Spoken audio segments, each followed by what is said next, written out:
Waking or sleeping, it mattered not. Odin could no longer tell the difference, or perhaps he was caught between the two.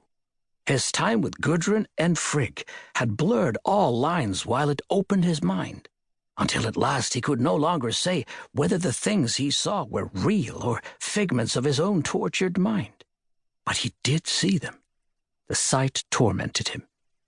Bor, his father, once the strongest man Odin had ever known, head tall, the flicker of torchlight illuminating his short beard as he wandered Unterhagen in the night.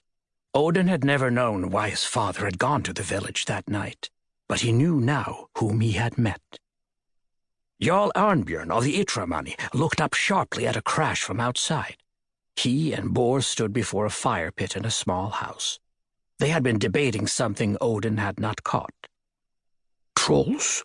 Bor said. Arnbjörn blanched and fled from the house. Bor groaned and drew his sword. Outside, a pair of men waited for him, each staring off nervously into the thick mist, spear in one hand, torch in the other. "Arnbjörn and his men ran off," one said. In the mist, a man screamed. Another crash echoed. Odin's father had gone out into the night, into the mists, to protect the villagers. Gone out and never returned. "Father," Odin mumbled, half aware he was talking in his sleep. On the edge of his mind, he knew Frigg had placed a hand on his forehead, hoping to comfort him against visions she couldn't see. He could shut them out, leave them behind. Gudrun had taught him such things, to close his mind to the sight. But then he would never see his father again, not while Odin walked Midgard. And given his newfound immortality, that could mean forever. A separation so final, so absolute, keeping Odin from reuniting with his parents and his ancestors, and he had taken the apple without giving it a moment's consideration.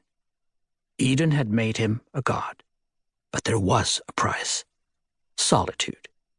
He was a god doomed to walk the world without those who had shaped him. So he could not resist the vision, the call to see what his father had seen. The temptation to understand a life that wasn't his own, but yet felt so close. Bor and his men were greeted with more screams as they trod into the village. The people no doubt feared a raid, unable to conceive that other men would come just to help them. No, not simply other men. Bor.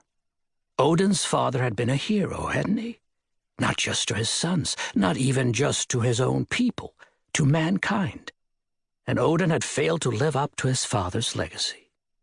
Snow crunched under Bor's knees as he knelt to examine a depression.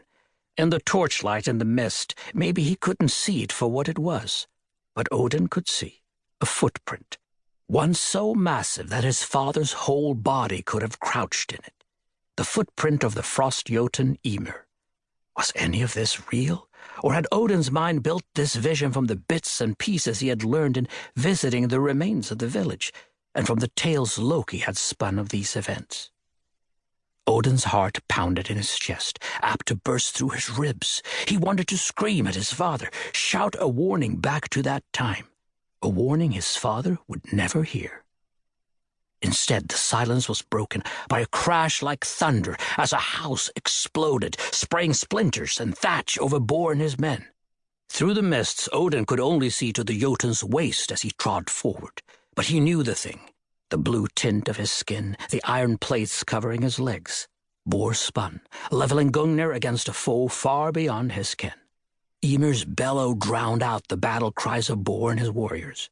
To keep listening to this audiobook, I've left you a link in the description so you can do it, at no cost thanks to Audible's 30-day free trial.